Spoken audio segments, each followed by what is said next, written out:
Tendremos un panel sobre la situación política del país. Bueno, primero las consecuencias de las elecciones, partidos políticos en la lona, ¿no?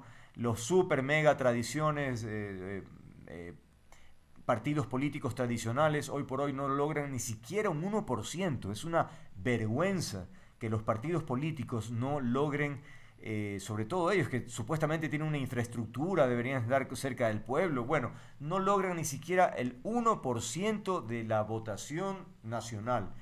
Es realmente una cosa, insisto, vergonzosa, ¿no? Pero bueno, hablaremos sobre eso y sobre todo la coyuntura también en estos momentos, cómo marchan las campañas, pues sabemos que el presidente anda por todos lados haciendo la campaña y bueno, tendremos, recordemos quiénes estaban, no leí por favor, pongamos de nuevo en la agenda. Para analizar esto como panelistas hemos invitado a Pablo Dávalos, analista político, en su momento asesor de Pachacutic, vamos a ver si ahora también continúa con esa actividad, y Pedro Donoso, ya lo hemos tenido en algunas ocasiones, también analista político, para analizar este tema. Bien, vamos a dar inicio a nuestra agenda informativa. Entendemos que ya está nuestro primer invitado, a quien agradecemos, Luis Carlos Córdoba, investigador principal del Observatorio Ecuatoriano de Conflicto, doctor en Ciencias Políticas. Gracias, Luis, por acompañarnos, a los tiempos, por cierto. A ver, Luis, bueno, a ti no tengo que darte cifras porque sabes eso y demasiado, pero simplemente para refrescar, leía uno de los titulares donde se menciona que enero, por ejemplo, de este año fue el mes más violento de los últimos años anteriores. Es decir, estamos hablando de 750 casos de muertes violentas. Todavía pues mantenemos un récord vergonzoso como la ciudad más violenta del mundo, Durán, ¿no? Y así por el estilo vemos los sicariatos que ya no guardan ningún tipo de cuidado y vemos que ingresan incluso al mar para matar al sujeto en medio de un balneario. Bueno, de eso hay tantos casos, ¿no? Entonces, la pregunta es, ¿cuál es tu lectura? ¿Estos episodios últimos responden tal vez a la coyuntura precisa de una elección presidencial que podría pretender generar una mala imagen con el gobierno o esto se arrastra simplemente? ¿A qué se atribuye todo esto? Bienvenido.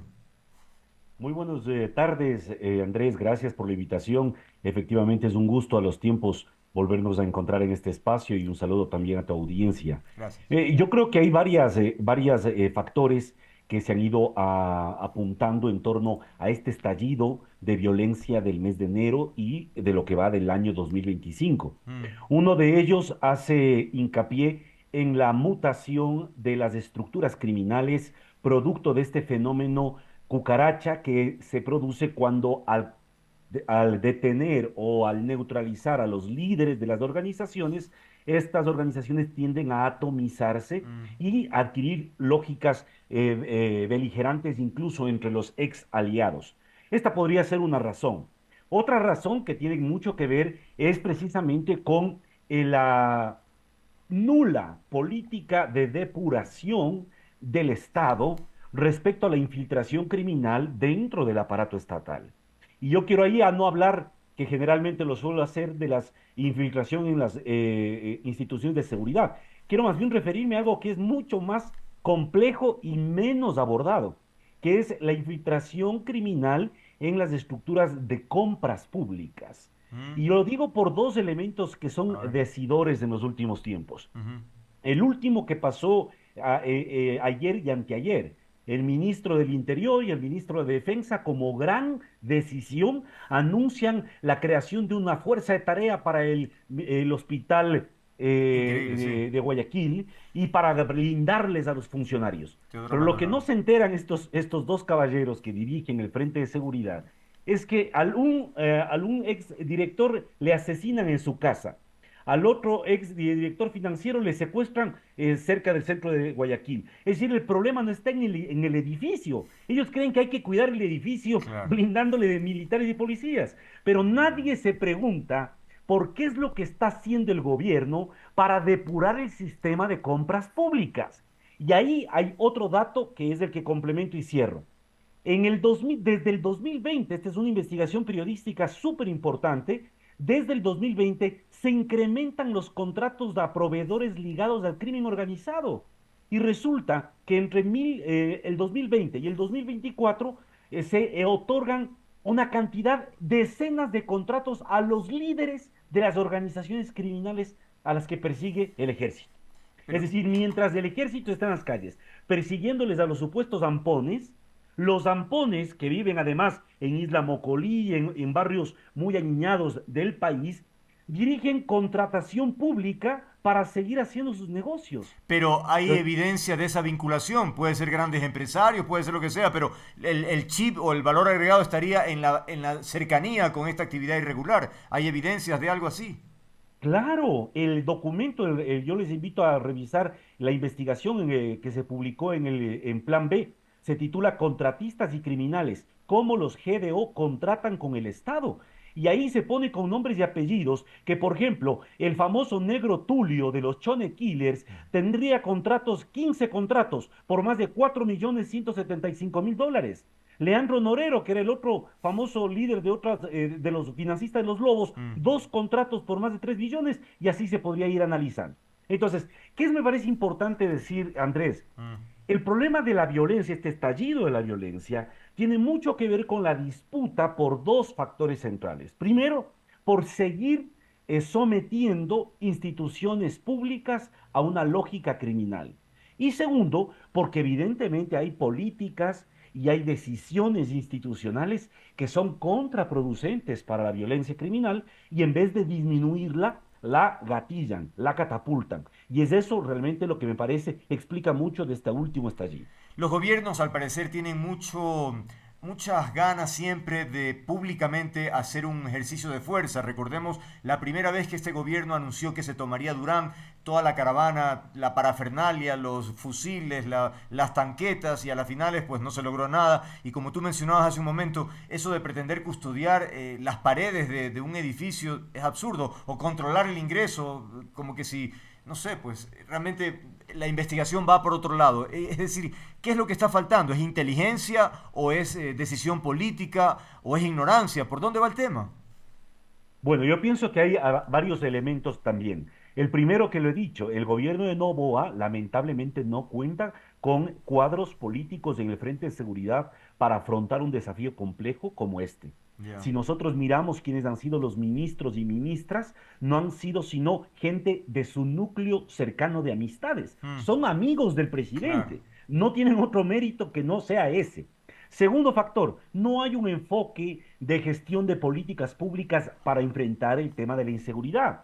Y entonces lo que estamos viendo son siempre globos de ensayo, anuncios que intentan llamar la atención, como este que hizo el presidente hace unos días, de que va a llamar a fuerzas de operaciones extranjeras para que vengan a ayudar a enfrentar el problema, o como el que hace hoy día que va a poner dos bases militares en la provincia del Oro, Mm, o como el mm, que hizo mm. hace 4 días la ministra Inés Manzano, de que ahora vamos a tener una planta nuclear para resolver el problema energético. O sea, estos señores están llenos de ideas, de globos de ensayo, pero no entienden que si no se trabaja en un diseño de política pública, es muy difícil implementarlos o siquiera aún convertirlos en un plan ejecutable. Ahora, Lo que ocurre con las cárceles es la evidencia más elocuente, Andrés, y esto mm, vale decirlo. El último informe de Inside Crime muestra cómo el negocio criminal de las cárceles no ha cambiado a pesar de que las cárceles están militarizadas. O sea, la economía ilícita permanece. Lo único que cambia son los actores que controlan esa economía. ¿cuánta incidencia tendría si finalmente fluye la iniciativa de una cooperación internacional? ¿Cuánta incidencia podría tener en este tema? A ver, la cooperación internacional es fundamental, no es ausente en el caso ecuatoriano. Al Ujú. contrario, nosotros tenemos una enorme cooperación internacional de Estados Unidos desde marzo o abril del 2018, por ejemplo, del Reino Unido de Gran Bretaña, de la propia España. Por eso se han hecho operaciones de cooperación e inteligencia y se les han capturado a varios líderes en la propia España. Entonces, no es que no hay acuerdos de cooperación internacional en materia de seguridad. Ujú. Lo que ocurre es que hay una ausencia también de una comprensión clara sobre la diferencia entre cooperación internacional y ayuda internacional. Y eso es el otro problema, que tenemos a una excelente empresaria Sommerfield en Mm, la Cancillería, pero lamentablemente desconoce del servicio exterior. Entonces, cooperar significa coordinar políticas entre dos o más gobiernos para generar beneficios recíprocos. Lo que pide el gobierno y lo que pide el presidente cuando dice, gestióneme de la Cancillería el apoyo de fuerzas y operaciones especiales para resolver el problema en el Ecuador. Es lo que está pidiendo, no es cooperación, está pidiendo ayuda. Quiere que vengan países trayendo sus propios tropas militares para realizar lo que al parecer no podrían hacer los militares ecuatorianos, lo claro, cual resulta un despropósito absoluto. Entonces, totalmente. ¿qué necesitamos? Más cooperación, sin duda, porque habrá puntos que mejorar, que fortalecer, que consolidar. Pero lo que se requiere sobre todo es tener una brújula política, porque cualquier gobierno y el propio Estados Unidos ha pasado eso. El propio Estados Unidos, las propias agencias federales le dicen al presidente Novoa, bueno, ¿en qué le ayudamos? Pero muéstrenos la política, muéstrenos el plan. ¿En qué le ayudamos? Pues porque no le pueden reemplazar al gobierno con cooperación. Y ese es un poco lo que veo con enorme tristeza de los pronunciamientos presidenciales. Pero ¿y el plan Fénix? Bueno, el plan Fénix ha sido lo que ha sido el gobierno. Un buen titular para las campañas mediáticas de TikTok, de Instagram, un buen titular para referirse en ciertos pronunciamientos públicos, pero ha Pero... sido insustancial en términos de una política pública, por mm, dos razones. Primero, porque en un orden democrático, Andrés, los desafíos hasta el terrorismo, hablemos de España y el terrorismo de ETA, que tuvo que enfrentar durante más de 40 años en ujú, España. ujú, En un régimen, después de haber salido de la dictadura de Franco, se enfrenta con el desafío terrorista. ujú. En un régimen democrático, las políticas de seguridad, inclusive las antiterroristas, tienen que ser deliberadas y construidas deliberativamente en un espacio y un foro público, como es el caso del Parlamento en el caso español o de la Claro. Asamblea Nacional en el caso del Ecuador. Ujú. En cambio, acá, ¿cuál ha sido la táctica de Guillermo Lazo y de Daniel Noboa? Porque ambos comparten el mismo comportamiento. Acuérdese cuando Guillermo Lazo dijo, sí, tenemos una estrategia, aquí está, pero no les puedo Nunca mostrar enseñó, porque es claro. secreta. Y lo mismo Claro. dijo la ministra Palencia en la Asamblea. Aquí está el plan Fénix, es un librote de 400 páginas, pero no les puedo mostrar porque es secreta. O sea, por favor, es una tomadura de pelo. ¿Por qué? Porque al no deliberar la construcción de una política pública de seguridad, no se logra tener tampoco la confianza ciudadana. Y lo que está faltando en una lucha contra la criminalidad, Andrés, es involucrarle a la ciudadanía. Pero estamos con gobiernos que le tienen miedo a la sociedad civil, le tienen miedo a involucrarla. Y por eso quieren que solo los policías y los militares resuelvan un problema que involucra a toda la sociedad y que involucra a gobiernos autónomos descentralizados, a empresarios, etcétera. Como no hay esa visión holística, lamentablemente seguimos golpeando con el martillo hasta los cristales. Ahora, ¿cuál es su lectura de la salida de Mónica Palencia, del ingreso de Fausto Buenaño, la salida de Buenaño, el ingreso del señor Reinberg, que por ahí salía una suerte de perfil en donde habla de que ha sido gerente de escuelas de seguridad? En fin, no sé, ¿cómo ve este proceso? Bueno, yo creo que ahí primero habría que evaluar el shock que enfrentó Daniel Noboa y su gobierno después de los resultados de la primera vuelta. Mm, Para ellos absolutamente inesperados y claro. que les tardó al menos una semana hasta poder reaccionar y comenzar a pensar en cómo enfrentar la segunda vuelta. En ese proceso es evidente que se produjeron o se consolidaron ya fracturas que venían arrastrándose. En el caso de la ministra Palencia, yo creo que es notorio cómo desde octubre, fundamentalmente, cuando empiezan los apagones, pero también empieza una escalada violenta muy fuerte en la zona de Manabí y en la zona de Durán, yo pienso que va perdiendo capacidad de gestión sobre una política ausente en materia de seguridad. Ausente porque además ahí tenemos una enorme rivalidad Mm, entre el mando policial y el mando militar. Lo que hoy acaba de ocurrir con este pronunciamiento público del jefe del Comando Conjunto de las Fuerzas Armadas revela problemas serios mm, dentro del propio mando militar. Entonces, ahí hay problemas que no han logrado ser canalizados porque evidentemente tenemos a amigos del presidente, no a gente que conoce esas instituciones al frente de las instituciones. Cuando asume el viceministro de Palencia como ministro, era evidente que no iba a sostenerse si no tenía una conducta distinta, más aún después de las denuncias que se hicieron en torno a sus supuestos compromisos con alias Fito cuando estuvo en la cárcel regional de Guayaquil. Y esto me parece que pesó en su continuidad. Y yo creo que el último relevo del Ministerio del Interior responde simplemente a esta lógica Mm, de sucederle con el que está en la línea de sucesión, y punto. lo cual demuestra nuevamente la ausencia de un equipo para gobernar el país. Y esto se vio en la crisis de energía con los ministros que desfilaron por el Ministerio de Claro, Energía. claro. Se vio en la crisis de seguridad. Entonces yo creo que ahí hay un problema central que nosotros no tenemos que hacer descubrir el agua tibia. Un gobierno no es una persona. Nosotros no elegimos a Daniel Noboa o a Luisa González en esta segunda vuelta.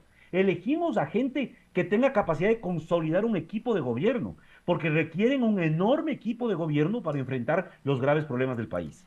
En todo caso, me gustaría también tu opinión a propósito de esta iniciativa que ha salido en la Asamblea que tiene que ver con, bueno, hay dos posiciones políticas encontradas, ¿no? Entre el gobierno y la Revolución Ciudadana, eh, que se pretende buscar un respaldo para la iniciativa del gobierno de la lucha contra el narcotráfico.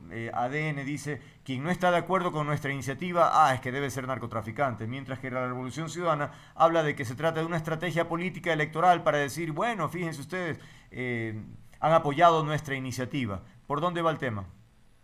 Sin duda, yo creo que en lo que estamos viendo desde la semana anterior, todos los actos de carácter político dentro de la Asamblea y fuera de la Asamblea tienen que tener un registro en el campo de la campaña electoral. Es Mm, imposible ujú. deslindar las acciones de los actores políticos, sobre todo de las dos organizaciones que están disputando la posibilidad de ganar la presidencia. Entonces, yo creo que ninguna de las acciones u omisiones de ADN o de la Revolución Ciudadana pueden entenderse al margen de De su acuerdo, pretensión electoral. de acuerdo. Segundo, es obvio que ambos persiguen propósitos distintos el momento que lleguen al poder, pero algo que hay que advertirle a la ciudadanía, y Andrés es fundamental discutirlo inclusive con mayor profundidad, es que hay una coincidencia bastante sospechosa respecto a la decisión que tiene el propio Rafael Correa y varios personeros de Revolución Ciudadana, así como el propio Daniel Noboa, que lo dijo hoy también y lo volvió a ratificar,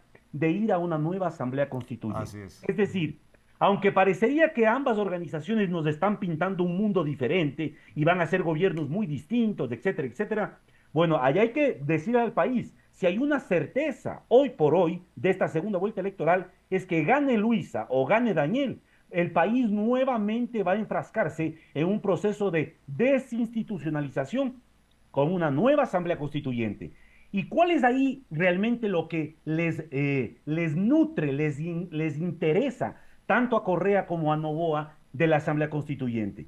Que en un periodo constituyente, el que sea presidente de la República podrá nombrar a dedo a las autoridades de control.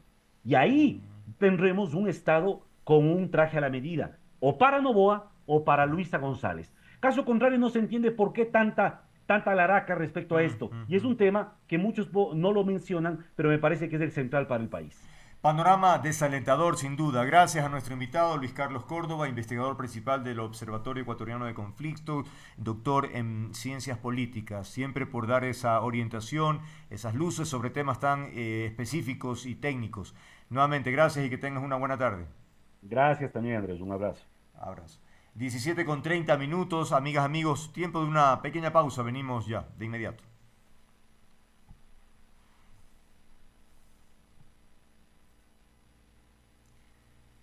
Esto está saliendo. ¿Te molesta ahí? ¿Quién era?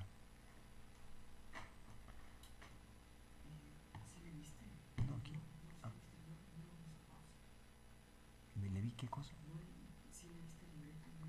Si no, ¿qué iba? Ya, vamos. Pero ya está. Ya, entonces vamos, pues. Está saliendo el perfil, pero ya.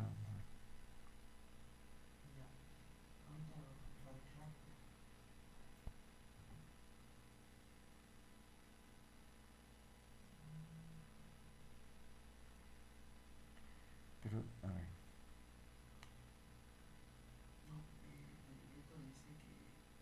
De 7 a 17 a 7:50. Esta es la segunda entrevista. Pero acá, ¿dónde dice? A ver.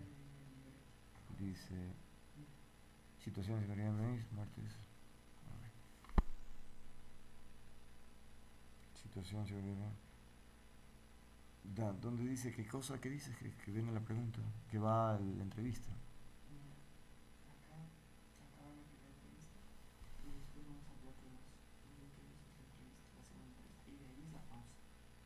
Ah, vale. O sea, ya.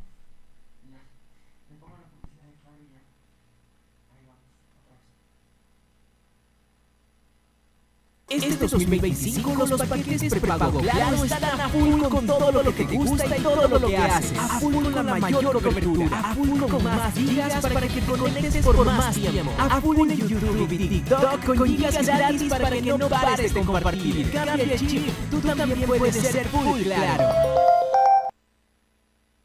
Bien, continuamos con nuestra agenda informativa cuando son las 17:32. Ahora nos interesa, como ya lo anunciamos al inicio, hablar sobre un tema económico que es tremendamente importante para el desarrollo del país y tiene que ver con nuestra relación comercial con Estados Unidos. Y es que hace ya mucho tiempo hay la expectativa sobre la posibilidad de concretar un tratado de libre comercio con los Estados Unidos. Bueno, Ecuador ha vivido varias etapas, evidentemente cuando estaba Rafael Correa en el poder, las cosas se complicaron de manera importante, creo que perdimos muchísimo tiempo en función de la competencia, ya que nuestro invitado puede pasar al estudio, digo que perdimos, digamos, tiempo y también terreno y las posibilidades de competir en buena lid con nuestros vecinos. Pero en fin, lo cierto es que estamos en una coyuntura particular y por eso hemos invitado a Iván Ortiz, él es vicepresidente de la Cámara de Comercio Ecuatoriana Americana, justamente para hablar sobre este momento.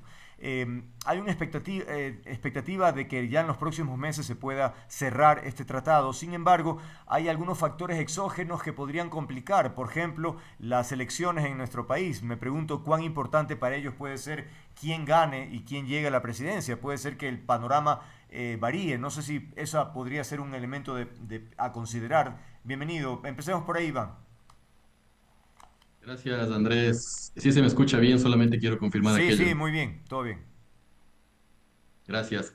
A ver, yo creo que empiezo un pasito más atrás Dale. y es que con la administración del presidente Trump ahora en su segundo mandato, en este Trump 2.0, hay una ventana de oportunidad mucho más cierta. ¿Y por qué? Porque el día 20 de enero el presidente Trump ha establecido los lineamientos de política comercial para los Estados Unidos, lineamientos que no había con claridad en la administración anterior y que han sido una tarea pendiente de los Estados Unidos, de la administración, del Ejecutivo y del Congreso, y que ahora con Trump ya se establece con claridad. Y dentro de ese planteamiento de política comercial hay un literal importantísimo que es la posibilidad de que los Estados Unidos concreten negociaciones comerciales con países que no tienen un acuerdo comercial, ¿no?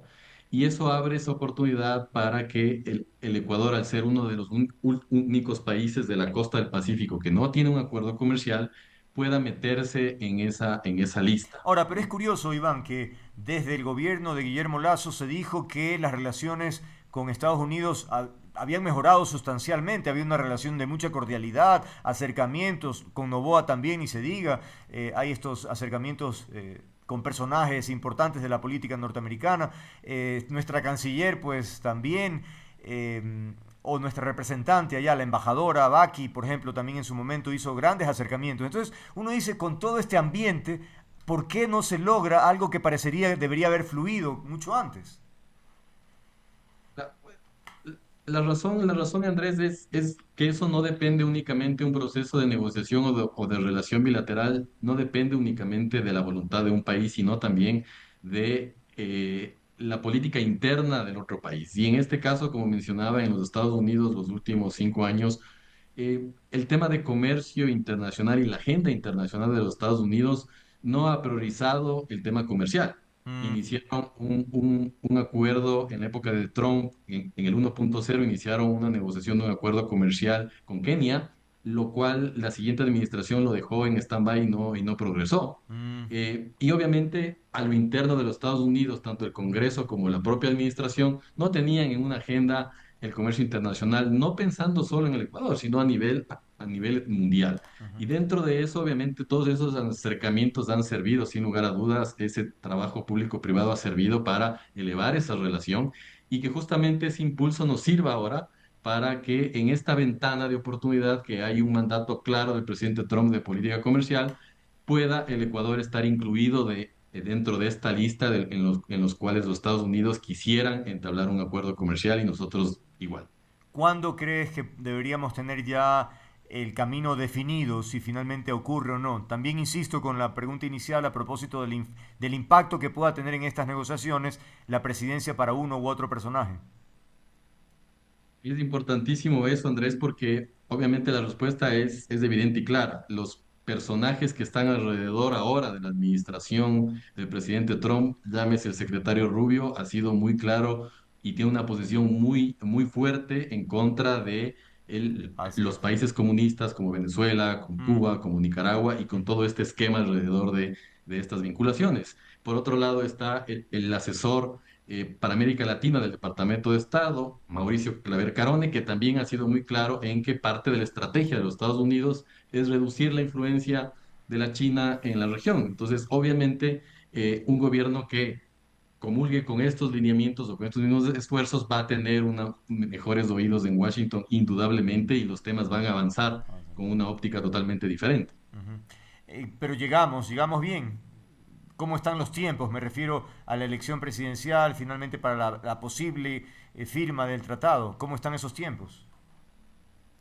El presidente Trump le ha dado un plazo al departamento, al USTR, que es la institución que está armando este informe de priorización hasta Ya, abril de este año, ¿no? ok, Va a coincidir mucho con la segunda vuelta y con los resultados que ésta tenga, claro. pero confiamos que a nivel técnico, en el USTR, que es el elemento técnico de los Estados Unidos que va a establecer las prioridades de con qué países es importante desde el punto de vista comercial, que el Ecuador siga con ese buen impulso que ha seguido y obviamente en la evaluación política ya se analizará si es que se continúa con ese path o si se posterga. Ok, ahora hagamos una suerte de radiografía. ¿Cómo es la situación de exportaciones de Ecuador hacia Estados Unidos y qué expectativa habría si es que finalmente se firma el tratado?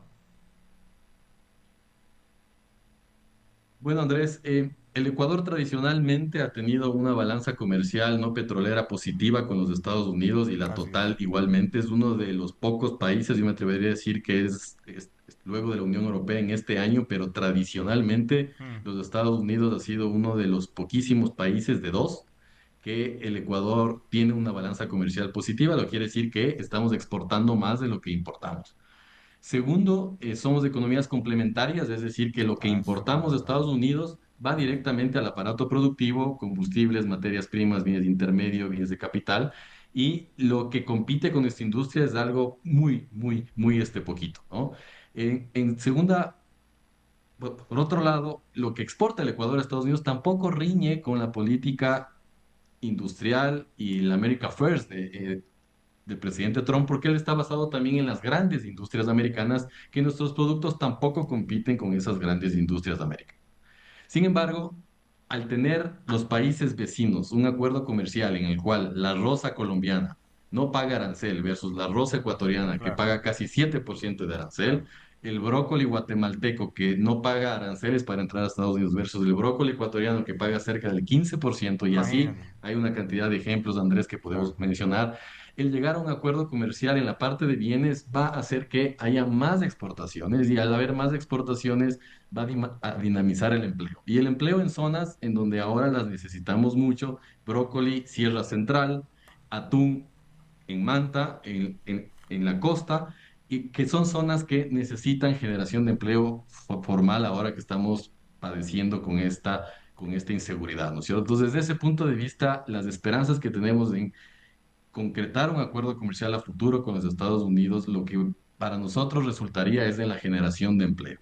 Ok. Asimismo, para los Estados Unidos, las compras que hace Estados Unidos del mundo, las que hace del Ecuador representan solo el 0,03%, ¿no? Para Estados Unidos, el comercio con nosotros es netamente marginal. Mm, Sin embargo, para nosotros duplicar esas exportaciones, pasar del 0,3 al 0,6, es duplicar nuestras exportaciones, lo cual significa un crecimiento importantísimo en el empleo local. Cuando se trata de tratados de libre comercio, siempre hay el prurito de, eh, del riesgo de afectar más bien a la población, que haya una competencia en productos y por lo tanto se dice hay que proteger la producción nacional. De hecho, se mencionó mucho con el tratado con China a propósito de los volúmenes tan monstruosos que produce ese país, pues, ¿no? Que podrían inundarnos fácilmente con cualquier cosa.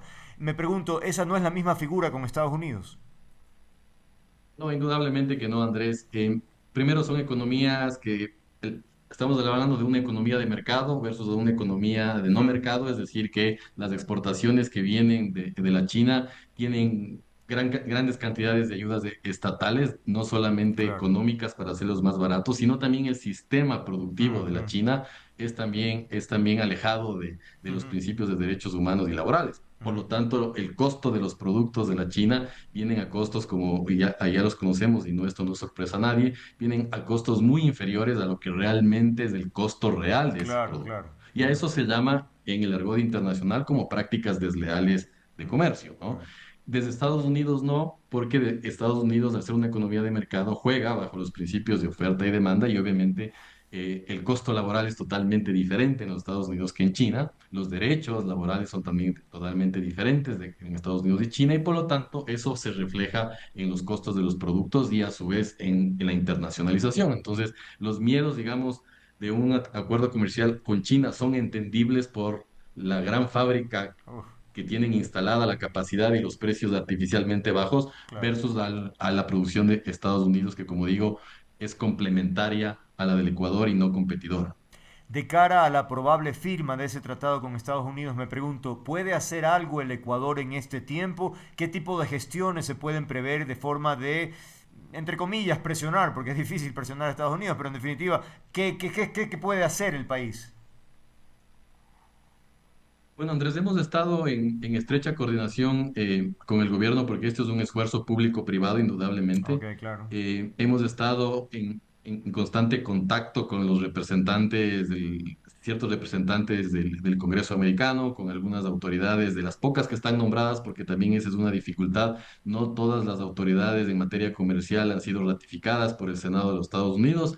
Y justamente el principal, que es el representante del USTR, es como decir el ministro de Comercio Exterior de los Estados Unidos, todavía no ha sido ratificado por el Senado, lo cual hace también un poco más complejo el acercamiento directo a esta autoridad, pero sin embargo, alrededor de todo esto hemos estado en pleno contacto con el sector privado americano también para que el sector privado americano transmita la importancia que tiene el Ecuador dentro de sus operaciones comerciales y regionales, lo cual va ayudando también a que esto no sea solamente un pedido del Ecuador pensando en que el Ecuador quiere exportar, sino también un pedido de los Estados Unidos que también quiere exportar y también nosotros queremos importar más barato de los Estados Unidos, ¿no? Claro. Hay materias primas o bienes de capital que tienen entre 5 y 10%, que obviamente al aparato productivo también le viene bien que esos bienes de capital tengan un 0% de arancel en un eventual acuerdo comercial. Entonces creo que lo que hemos estado tratando de canalizar es que un acuerdo comercial en la escala entre Ecuador y Estados Unidos es beneficioso en ambas partes, ¿no?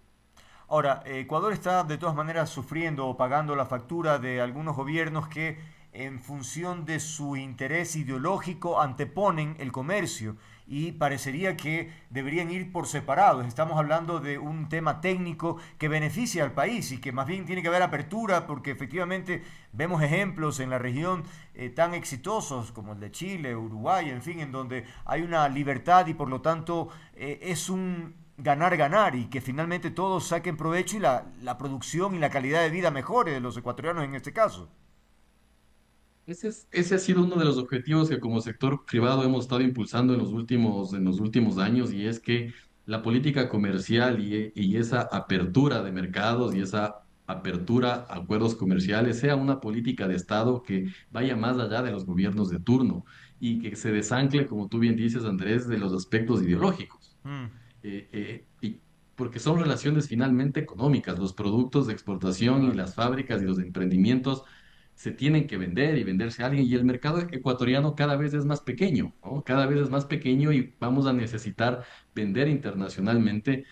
Los Estados Unidos por ser Estados Unidos, tiene 50 estados. Si le ponemos al Ecuador en el ranking del 1 al 50 por su tamaño económico, el Ecuador estaría en el puesto 27, 28 del número de estados. Es decir, que hay 27, 26 estados que son el doble, triple o 8 o 10 veces más grandes que el propio Ecuador. Entonces, creo que hay un potencial enorme para exportar y también para hacernos de productos mucho más baratos que nos pueden generar en competitividad también internacional. Entonces, creo que esa dinámica de producir para vender y exportar, creo que es un círculo virtuoso que le hace falta al Ecuador para generar empleo y salir del desarrollo, ¿no? Finalmente, ¿qué productos podemos mencionar que serían una oportunidad, tomando en cuenta la coyuntura también de los anuncios que ha hecho el presidente norteamericano a propósito de los aranceles para ciertos países? ¿De qué manera eso puede impactar en nuestra negociación de cara al futuro?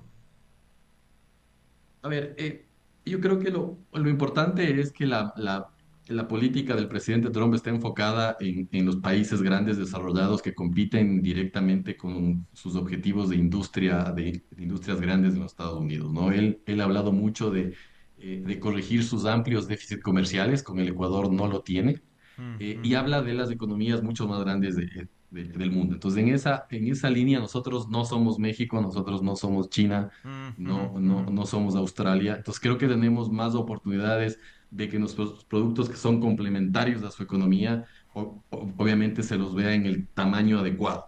Creo que potencialidad hay para todo lo que es agroindustria.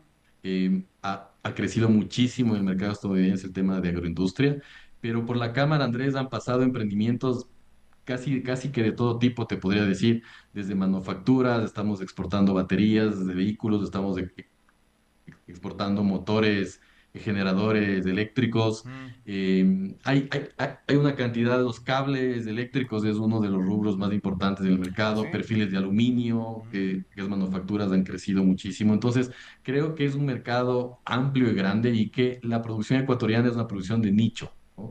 Y al ser una producción de nicho es mucho más mejor valorada en calidad en los Estados Unidos, en diseño, en sabor, etcétera, y yo creo que ahí tiene el Ecuador una oportunidad enorme. Expectativas, sin duda, estaremos pendientes de este recorrido. Ojalá finalmente llegue a buen puerto. Decía al inicio que, o recordaba este adagio popular tan común que es que en la puerta del horno se quema el pan y señalaba a México, ¿no? Que ya al último, cuando estaba prácticamente todo listo, pues el camarón significó un retroceso y finalmente estancamiento con ese país, ¿no? Así es que esperemos que eso no suceda en este caso y que finalmente haya una posibilidad concreta para desarrollar estos sectores que tanto necesita el país. Gracias a Iván Ortiz, vicepresidente de la Cámara de Comercio Ecuatoriano Americana. Gracias por haber estado aquí. Muchas gracias, Andrés. A ti. Bien, 17:49. Ahora sí, también una nueva pausa y ya venimos.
Este 2025 los paquetes prepago Claro están a full con todo lo que te gusta y todo lo que haces. A full con la mayor cobertura, a full con más gigas para que te conectes por más tiempo. A full en YouTube y TikTok con gigas gratis para que no pares de compartir. Cambia el chip, tú también puedes ser full Claro.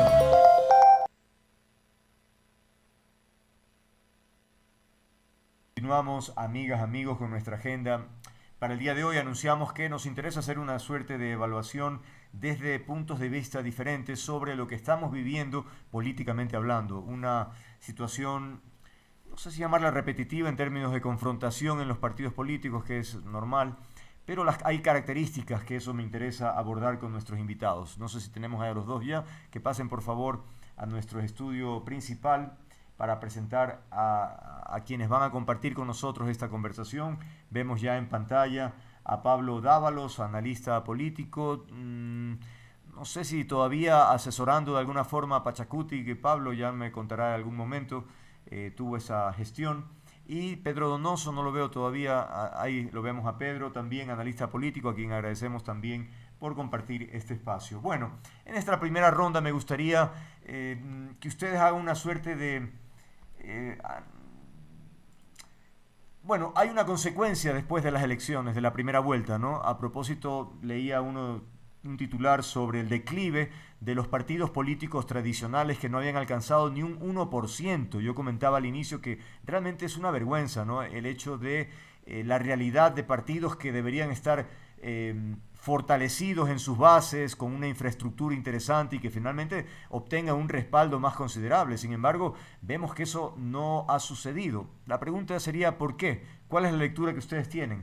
Empecemos contigo, Pedro, bienvenido. Hola, gracias Andrés, un saludo a Pablo.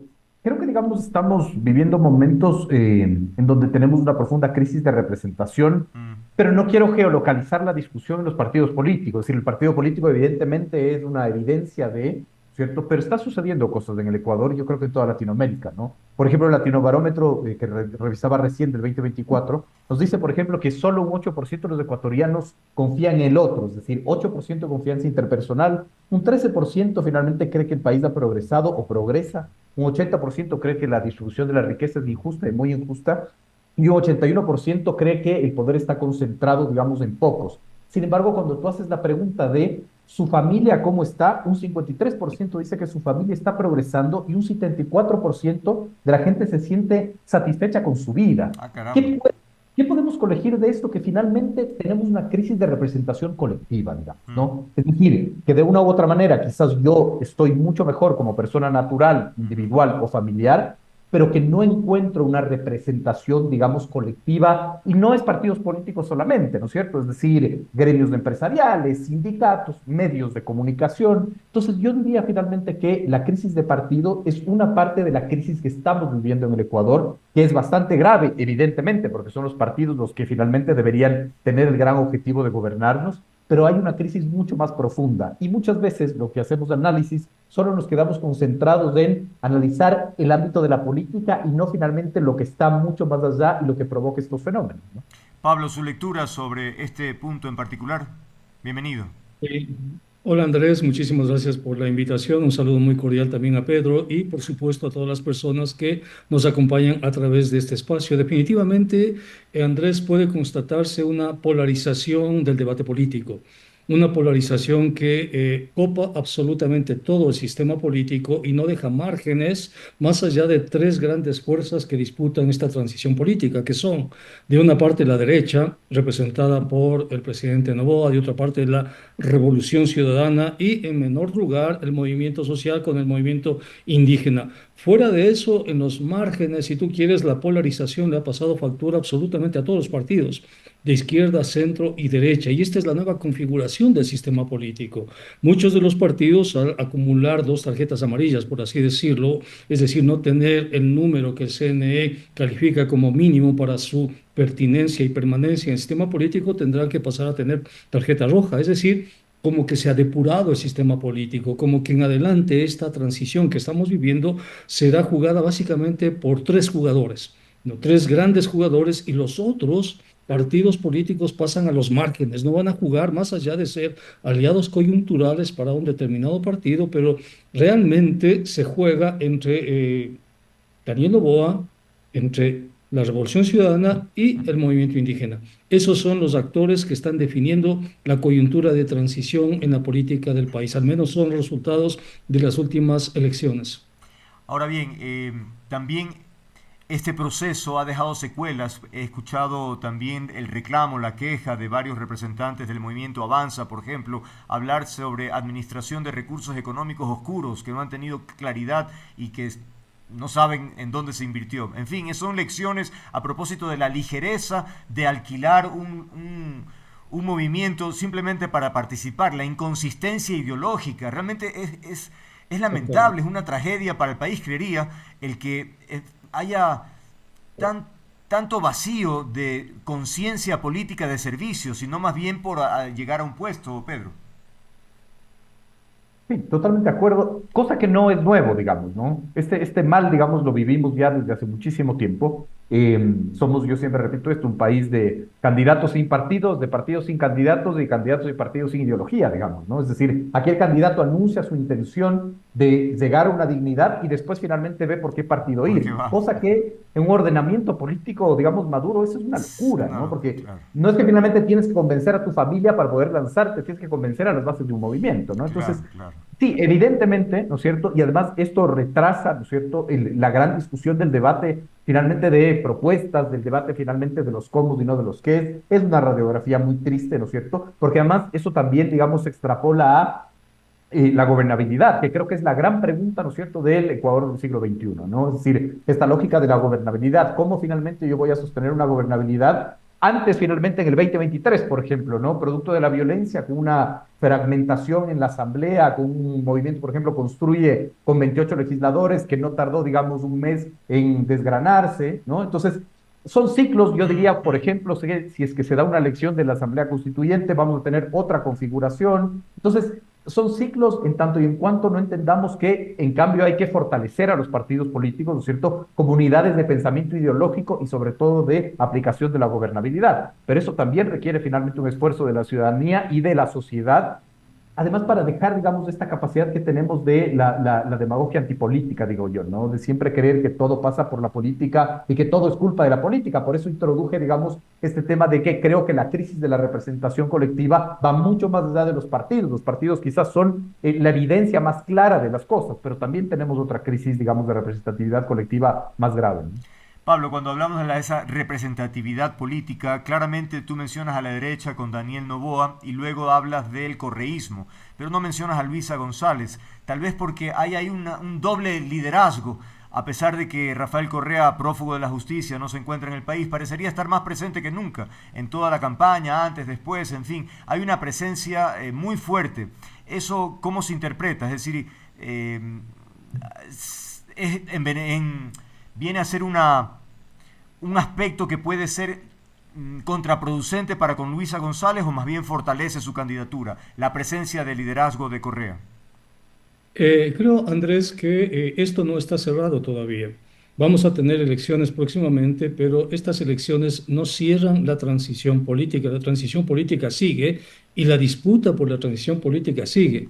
Y aquí en unos meses los ecuatorianos vamos a ir nuevamente a las urnas, ¿no? Vamos a ir a las urnas porque es muy probable que cualquiera de los dos finalistas llame, sea una muerte cruzada o sea a una asamblea constituyente, porque ninguna de las dos fuerzas políticas tiene gobernabilidad.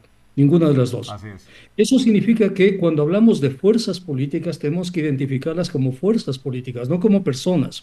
En este momento está Luisa González, como Leonidas Issa en el movimiento indígena, como el señor Noboa, pero detrás de ellos hay maquinarias, hay fuerzas políticas y hay que identificar esas fuerzas porque van a ser esas fuerzas las que van a disputar luego la constituyente.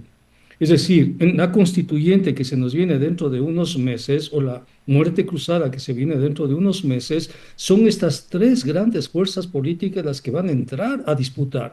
Y probablemente si entramos a constituyente, ya no será Luisa González, sino serán otras personas los que encabecen las listas, no será Daniel Noboa, serán otros personajes, no será Leonidas Issa, ¿no? Es decir, hay que ver la política como fuerzas. como conglomerados, no solo como personas, sino como procesos. Porque al entender esos procesos entendemos qué es lo que pasa ahora, pero sobre todo podemos prefigurar e intuir qué es lo que va a pasar a futuro. Ok. Ahora, Pedro, de manera inusitada, Leonidas Issa se ha convertido pues en la persona que puede dirimir o inclinar la balanza para uno u otro candidato. La última vez que abordó este tema mencionó que, dada la coyuntura, no se podía sugerir un voto, es decir, que Leonidas Issa va en esa línea, que todavía no es posible decir, bueno, vamos a respaldar o no, o dejamos libre, en fin. ¿Cómo observas este rol que tiene Issa en esta coyuntura? Creo que en efecto, digamos, un poco en la línea con lo que dice Pablo, creo que no es leonidadista, creo que es del movimiento indígena, creo que hay una diferencia abismal, digamos, entre las dos cosas.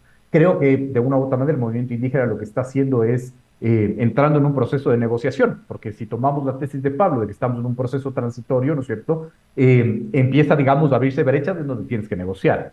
Irreductiblemente, además, independientemente de la negociación que se haga de cara a la segunda vuelta, los 9 votos que tiene el movimiento indígena en la Asamblea son fundamentales, porque son los Uf, votos bisagra, digamos, sí, ¿no? total. Es decir, para tú lograr 77 votos, que es mayoría, ¿no es cierto? Para la Revolución Ciudadana es mucho más fácil porque la Revolución Ciudadana puede sumar sus 67, 68 voluntades, ¿no es cierto? Más las 9 del movimiento indígena, más uno, y puede ya, digamos, tener 77 que te sirven para una infinidad de cosas, incluyendo, por ejemplo, la designación de autoridades internas de la Asamblea, que para mí es el 1.0 de todo, ¿no? Que Claro, claro, finalmente claro. o nos va a derivar a que tengamos autoridades del 15 de mayo o el 20 de mayo, o en efecto pasemos 2 meses sin autoridades en la Asamblea, que es un escenario bastante probable, ¿no? Entonces, me parece que esta es la negociación que el movimiento indígena procura hacer, creería yo, ¿no es cierto? Es una negociación, digamos, con una base programática, y ahí hay que ver finalmente cómo se den posturas, por ejemplo, la Revolución Ciudadana, que yo creo que incluso son,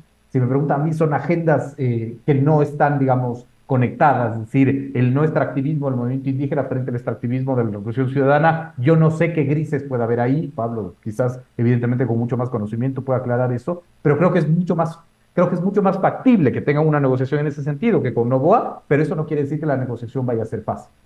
Y evidentemente hay varias líneas de pensamiento dentro del mundo indígena, Pablo. En ese sentido, no es que hablamos de Conalle y es una sola opinión. Sabemos que hay diferentes posiciones. Frente a eso, ¿cómo ves la unión y finalmente la posibilidad de un acercamiento más frontal entre el movimiento indígena y el correísmo? Mire, efectivamente, el movimiento indígena es muy complejo. Las estructuras organizativas, tanto de la CONAIE cuanto del movimiento Pachacútec, son muy complejas y no toman decisiones por sí mismos, sino a través de procesos de diálogo, Mm, de consulta, en una especie de democracia que va desde abajo hacia arriba. Pero independientemente de eso, hay una cosa que a mí me extraña mucho y es el hecho de que los números de este rato son muy favorables más a Daniel Noboa que a Luisa González para el balotaje. Porque si tú sumas los votos de los personajes que jamás votarían por el correísmo, resulta que Daniel Noboa, sumado los votos, por ejemplo, de González, de Andrea González, y suma los votos de los socialcristianos, suma los votos de Construye, etcétera, mm, eso le acerca la voluntad de votación para Noboa, le acerca al 49%. Eso mm. significa que Noboa en estas elecciones, si se mantienen, si tú quieres, la voluntad de los votantes, necesitará apenas el 1% de los votantes para poder ganar la presidencia. Por eso te decía, me extraña mucho que en ese contexto quien más necesita de los votos del movimiento indígena es la Revolución Ciudadana y me extraña que no haya hecho ningún llamado para, por ejemplo, formar un gobierno de coalición. De tal Mm. manera que en un gobierno de coalición bajo una bandera común, porque ya trabajaron un programa de gobierno conjunto en la unidad de las izquierdas, que ese programa de las izquierdas sea la base de un gobierno de coalición, podría inclinar la balanza de ese electorado indígena que es muy reacio a votar por el correísmo, independientemente de lo que digan sus líderes. Se necesita una, si tú quieres, señal muy fuerte, muy potente, y este momento yo no veo esa señal. Al no ver esa señal, yo creo que el escenario se construye de una forma más favorable para Noboa que para Luisa González. quizás le pasa factura, y permíteme, Pedro, para puntualizar algo con Pablo, le pasa factura algunas decisiones polémicas o duras para los movimientos indígenas o a los ambientalistas. Recordemos el tema del Yasuní, recordemos algunos aspectos de explotación de recursos que finalmente contradecía con la posición inicial del correísmo, que era súper verde y que no sé qué, que eso fue un atractivo inicial muy potente. Por eso la Revolución Ciudadana es quien tiene que acercarse y tiene que demostrar buena fe y tiene que decirle a Leonidas Issa, al movimiento indígena, está bien, hagamos una coalición política, hagamos, tú quieres, dentro de esa coalición, un programa conjunto de gobierno para sobre eso convencer a los votantes del movimiento indígena que están muy reacios. Si solamente una tercera parte de los votantes de ISA deciden no votar por Leonidas Issa, por Luisa González, si solo una tercera parte de esa votación, de ese 5% que tiene Leonidas Issa, deciden no votar por Luisa González, con eso ya gana, es más que suficiente para ganar a Noboa. Aunque Noboa se especializa en no dejarse ayudar, porque últimamente toma unas decisiones que No provocan... necesita, Andrés, ¿Perdón? no necesita, porque están polarizados, el ambiente está polarizado. Es Mm. correísmo anticorreísmo. Y en esa polarización no hay términos medios. Claro. Ahora, Pedro, retomemos el tema que me gustaría tu opinión sobre el rol o la imagen o el personaje, la candidata Luisa González y Rafael Correa. ¿Cuánto a tu juicio ayuda a la candidatura o puede ser contraria a los propósitos del correísmo? Digamos, creo que eso hay que medirlo, ¿no? No tengo como la facilidad de responder esa pregunta. Lo que sí podemos ver, digamos, es si hacemos un análisis comparativo con las elecciones del 2023, ver finalmente ese voto que no es de la Revolución Ciudadana, si se puede decir así. Es decir, si partimos de esta hipótesis que la Revolución Ciudadana tiene un techo del 32, 33, 35%, ¿no es cierto? Lo que ha alcanzado finalmente pueden ser estos denominados votos blandos, ¿no es cierto? Que son votación finalmente que quizás es una votación contraria, digamos, al gobierno, ¿no? Más que a favor de González y Correa. Sin embargo, cualquier, digamos, comportamiento, yo concuerdo ahí con Pablo, cualquier comportamiento, ¿no es cierto? Es difícil que tenga una afectación directa, ¿no es cierto? Me refiero a discursos, a tweets de Correa, etcétera, porque no hay de dónde mucho sacar, digamos, ¿no? Es decir, no hay de dónde sacar tanta votación. Yo creo que no hay que ser ingenuos también. Es decir, para mí hay tres grandes electores en este proceso eleccionario, más allá de los votos del movimiento indígena, los votos de Andrea González, etcétera. Creo que la institucionalidad va a jugar un papel fundamental, ¿no? Creo que no hay que ser ingenuos en ese sentido. Creo que la institucionalidad ha funcionado muy bien para Noboa. Cuando digo institucionalidad me refiero al Tribunal Contencioso Electoral y sus decisiones, a la Fiscalía General del Estado y sus decisiones. Es decir, creo que pensar finalmente en que esta elección solo es sobre votantes y electores, creo que finalmente no es tan así, ¿no? El segundo elector fundamental es la violencia. Ya finalmente cambió el escenario en el 2023 la violencia. Hay que ver finalmente cómo se convierte en este gran elector, ¿no es cierto? Y finalmente el tercero sí pueden ser los errores de campaña, específicamente en este gran clivaje que siempre ha existido, creo yo, y que se ha profundizado, que es Sierra Costa, ¿no? Ahí quizás podría entrar finalmente los errores que puedan cometer unos y que puedan cometer otros, digamos. Yo creo que el correísmo es el que más, por lo pronto, hasta ahora, ha cometido errores, digamos, en este proceso electoral. Ahora, Pablo, entre los protagonistas de este momento político, ya se ha mencionado, la justicia está sin duda de por medio, o la fiscalía. Vemos al presidente Daniel Noboa confrontado ácidamente con el alcalde Aquiles Álvarez en diferentes procesos, y cada uno acusa al otro en términos de manipular o de estimular o motivar a la fiscalía para ciertas investigaciones. Y nos enredamos en ese tipo de conflictos. ¿Cómo lo ves? Sí, Andrés, supongamos como hipótesis de trabajo que Noboa gana las elecciones con un mínimo porcentaje, pero las gana. ¿Qué va a hacer Noboa si gana las elecciones con respecto a la Asamblea Nacional? Cuando tenga que tomar una serie de decisiones que son fundamentales para su proyecto político, ¿no? Y que tienen que ver, qué sé yo, la privatización de la seguridad social, la flexibilización laboral, etcétera. Ahí se va a enfrentar a un escenario de bloqueo. Y ya lo dijo el presidente Noboa, que apenas gane, va a convocar a una asamblea constituyente. Es decir, estamos, como te había dicho, en pleno proceso de transición. Las elecciones que vamos a tener son solamente una etapa en ese proceso de transición. Se nos vienen nuevas elecciones. Ahora vamos a suponer que gana Luisa González. Si gana Luisa González, va a haber exactamente lo mismo, pero en sentido contrario. Se va a enfrentar a una asamblea que le va a poner líneas rojas. Lo de Glass, por ejemplo, el retorno de Rafael Correa, por ejemplo, una serie de disposiciones adoptadas, entre ellas las negociaciones con el Fondo Monetario Internacional, que van a tratar de ser blindadas, si tú quieres, y es muy probable que, además ya lo ha dicho, lo han dicho los personeros de la Revolución Ciudadana, ellos también intenten la convocatoria a una asamblea constituyente. Así es. Y esto es así, esto significa que el escenario más probable es que no importa quién gane estas elecciones, importa quién a futuro mueva las fichas de tal manera que se adueñe de la próxima Asamblea Constituyente y desde ahí maneje el sentido de la transición política en el país. Ujú. No me quería adelantar con el tema de la posibilidad de una asamblea constituyente, lo voy a analizar mañana con constitucionalistas para ver justamente la viabilidad, los tiempos, el contenido, en fin, hay mucho por hablar sin duda en ese aspecto. Pero, ¿qué opinas, Pedro, a propósito de lo que mencionaba, esta confrontación política que se escrudiñan, no, bueno, que se investigan, que se están ahí buscando entre ellos algunas cosas y finalmente nos distraen? No sé si eso es parte de una estrategia política o qué onda con ese tipo de cosas.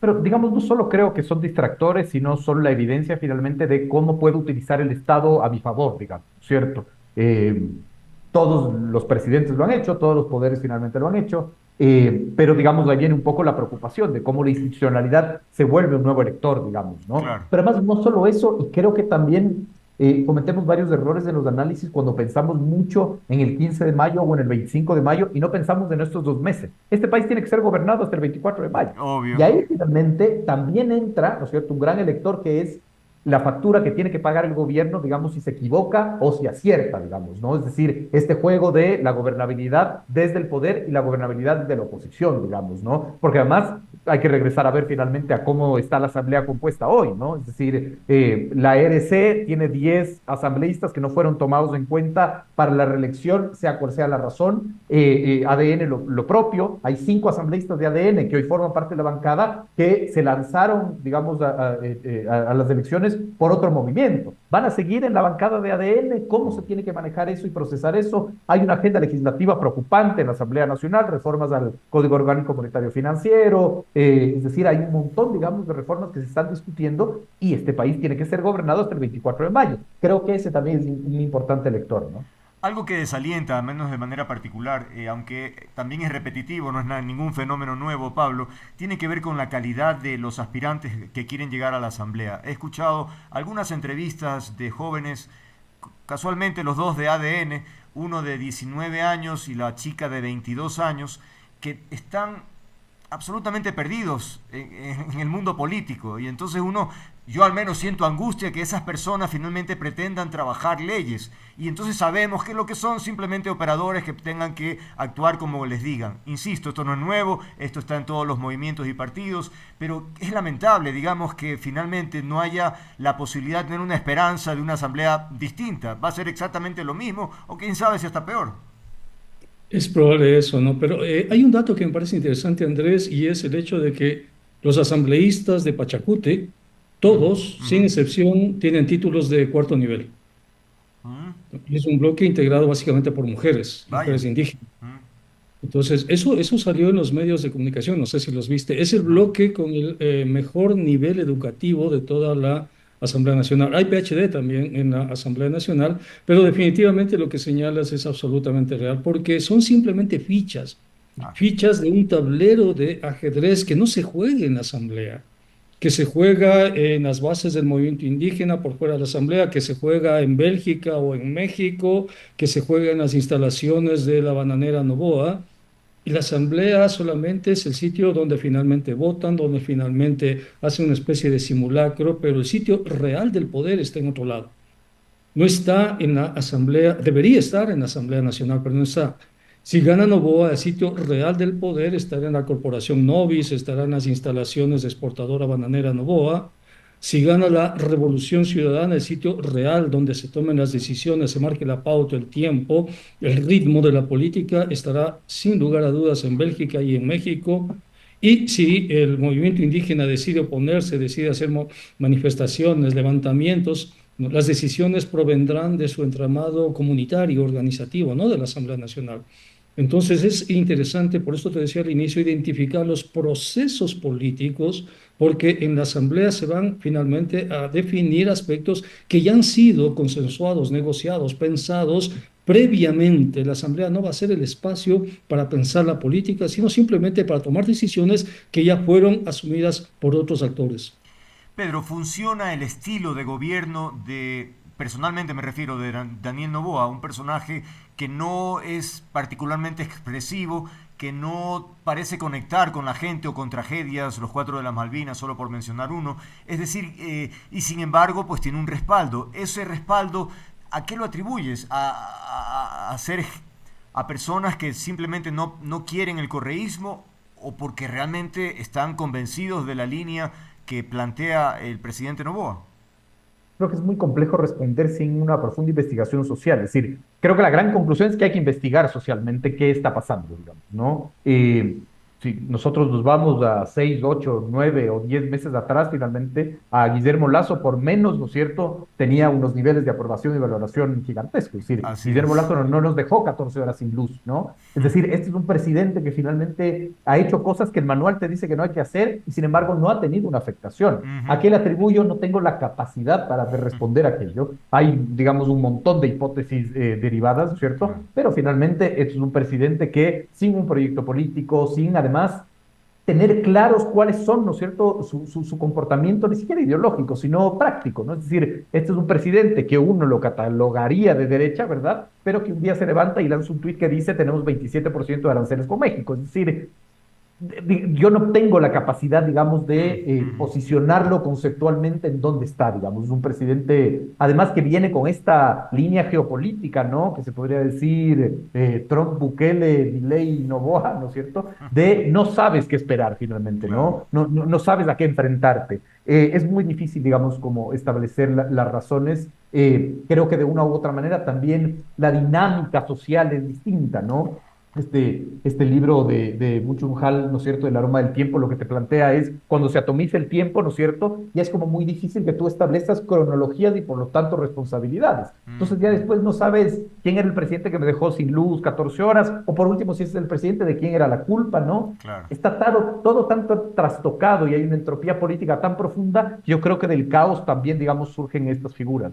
Además, Pedro, perdón, Pablo, es que Pedro y Pablo suenan así como, ¿ah? Además, Bueno, sí, Bien bíblico el panel. total. claro, Y Andrés, sí. bueno, ahí estamos todos en el mismo saco.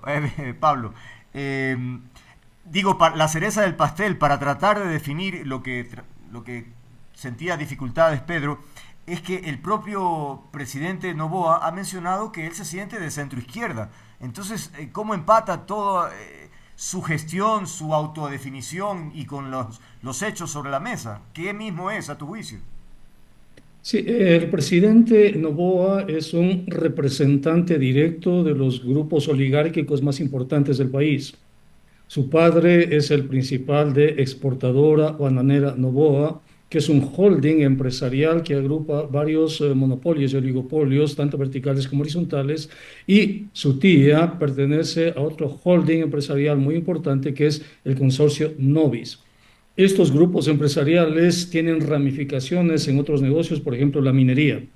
La minería, hay varias empresas que tienen sede en Canadá, pero en cuyos directorios constan miembros justamente de estos poderosos grupos económicos. Estos grupos económicos pueden tener un discurso, un maquillaje, pero hay que ver la praxis, hay que ver la práctica concreta de estos grupos y tú tienes algo que hace que no podemos perdernos en absoluto y es el acuerdo que tiene Noboa con el Fondo Monetario Internacional que marca la pauta de la política económica del país y además la convergencia y armonización con respecto a Estados Unidos. No hay una convergencia absoluta del gobierno de Ecuador con respecto a las necesidades geopolíticas de Estados Unidos. Un gobierno de esas características que firma con el Fondo Monetario Internacional, un gobierno que adscribe los intereses geopolíticos de Estados Unidos, un gobierno, si tú quieres, que convierte toda la política económica, la política pública en una especie de palanca para fortalecer los intereses de los conglomerados empresariales, no es un gobierno de izquierda, no es un gobierno de centro izquierda, Ujú. es un gobierno básicamente de derecha, ¿no? Y no solo Pero eso, ¿sabes qué, sino Pablo? Tal vez en la genética de ADN, en el ADN de Novoa, pues el abuelo, estamos hablando de una persona que fue súper humilde, ¿no? Es decir, él logró las empresas, el éxito económico, Noboa sin duda, Naranjo. pero era una persona súper humilde, de manera que tal vez por allí él pueda sentirse identificado con esa historia familiar. Puede ser, pero en todo caso, más allá de eso, yo le veo las posiciones reales de Noboa más cerca de la extrema derecha que Ya. del centro derecha, Ujú. muy próximas incluso a posiciones fascistas, si tú quieres, ¿no? Entonces me extraña mucho que diga que es de centro izquierda y que haya personajes, que haya poblaciones que lo crean cuando definitivamente es un tipo de derechas, es un tipo cuyo pensamiento armoniza muy bien con las posiciones de extrema derecha. Una opinión, Pedro, para ir cerrando esta conversación que tenga que ver con la gente, con la población, con la opinión pública. Si osas criticar a Novoa, pues entonces quiere decir que eres correísta. Es decir, también el nivel de debate político, de reflexión política, es tan simplista, una cosa tan terrible que entonces la gente hasta se produce una suerte de autocensura. Yo mejor me callo para que no me digan tal cosa, pero ¿a dónde llegamos? O sea, ese es el nivel de sociedad que queremos, que no podamos debatir abiertamente, decir las cosas buenas y malas de cualquier político. Que digamos, yo creo que también es una característica, o quizás se ha demostrado más con estos años, pero una característica de la sociedad ecuatoriana, ¿no? Nos cuesta mucho el conflicto. Es decir, yo creería que una gran diferencia entre nuestras sociedades y las sociedades desarrolladas es que no entendemos la importancia del conflicto, no sabemos conflictuar. Pero además, lo que siempre repito yo, somos este país de sucesos y no de procesos. Es decir, Mm, no entendemos por qué finalmente llegamos a este punto y como te necesitamos respuestas fáciles, y aquí voy a utilizar un término de la criminología mediática, acudimos a la causalidad mágica, ¿no? Que es, ¿cuál es la causa de esto? Entonces, la causa finalmente de el narcotráfico es la base de Manta y la causa finalmente, qué sé yo, de lo uno es lo otro. Creo claro. que tenemos esta incapacidad además de debatir y de Mm, conflictuar, pero eso no tiene que ver finalmente con solamente la clase política, ¿no? Es decir, para mí, digamos, uno de los problemas grandes es la ausencia de los grandes debates de las élites, y no digo élites de manera despectiva, pero ¿dónde mm, está la élite empresarial con la cual solo puedes discutir de no flexibilización laboral y de impuestos? ¿Dónde está sí. la élite sindical, que ya ni siquiera existe finalmente, porque no hay un relevo generacional? Y con la élite sindical solo puedes hablar de, finalmente, no regresión de derechos. La élite cultural, la academia. La academia, digamos, debería ser, digamos, un actor fundamental en esta discusión, Mm. pero temen, digamos, tomar partido, ¿no? Entonces, creo que es eso, es la incapacidad de entender al conflicto como un movilizador social, porque le tenemos terror al conflicto, entonces nos convence más, digamos, las explicaciones fáciles. Pablo, puede ser que tengas elementos para complementar este tema, ya que eres un académico, has participado en política y por lo tanto tienes una visión concreta sobre este particular. Sí, mira, yo creo que lo que estamos viviendo tiene que ver con esa construcción y ese clivaje correísmo-anticorreísmo. Al tener ese clivaje correísmo y anticorreísmo, si tú no te pones dentro de esa lógica, ese clivaje te orilla a los bordes y te convierte en un actor marginal. El único actor que ha logrado sobrevivir a este clivaje correísmo-anticorreísmo es el movimiento indígena, es Pachacútec. Pero fíjate, tú es una votación que en otros contextos sería marginal, pero que ahora parece importante por la contundencia que tiene la polarización en la sociedad ecuatoriana. Mm, Es ujú, esta polarización la que impide cualquier debate, si tú mm, quieres, reflexivo, aproximativo, porque si tú estás de un lado, necesariamente te ponen del otro lado. Es la lógica amigo-enemigo. No es la lógica del antagonista, es la lógica del enemigo y al enemigo hay que destruirlo. Con el enemigo no se negocia. Es esa lógica que tiene preso al sistema político, a la discusión política, al debate político del país. Ya te digo, este momento los partidos, por ejemplo, que no entraron en esa lógica, entraron mal o no supieron entender esa lógica de polarización, están en los márgenes. Partido Social Cristiano, Construye, Creo, Avanza, etcétera, etcétera, están en los márgenes. Son absolutamente intrascendentes en la actual coyuntura. El único movimiento por su fuerza organizativa que está un poco en la mitad y que se convierte en una especie de amortiguador y la posibilidad para que el país salga de este clivaje es el movimiento Pachacuti. En este momento no hay más. No tenemos más, no hemos construido como sociedad algo por fuera de ese clivaje y hemos llegado al paroxismo de ese clivaje, ¿no? Si no estás conmigo, estás en mi contra. Sí, increíble. Bueno, por ahora es todo. Agradecerle siempre por estas reflexiones. Decir que la palabra se escudriñan, porque lo dije, no sé cómo lo dije. Escudriña, sí, lo dijiste bien, pero Lo dije después bien, ¿no? Pero me sentí como raro, como que no estaba claro. Pero bueno, Sí, lo dijiste bien. bueno, en todo caso, tenía que decirlo. Gracias a Pablo Dávalos y a Pedro Donoso por haber participado. Siempre un gusto. Que tengan una buena tarde. Gracias por la Bien. invitación. Un abrazo. Gracias. Pues ahí tienen ustedes, 18,28. Realmente ese análisis político siempre nos da mayores elementos para ir definiendo qué vamos a hacer cuando lleguemos nuevamente a las urnas y elijamos entre dos personas. Ustedes, a través de estos días, sin duda, tendremos muchas conversaciones que tengan complemento, relación con este tema y ojalá ayude para que ustedes tengan más claridad sobre por quién votar en las próximas elecciones. Se define el futuro del país de manera clara y por eso es muy importante que se definan esos elementos. Amigos, 18,28, es tiempo de despedir.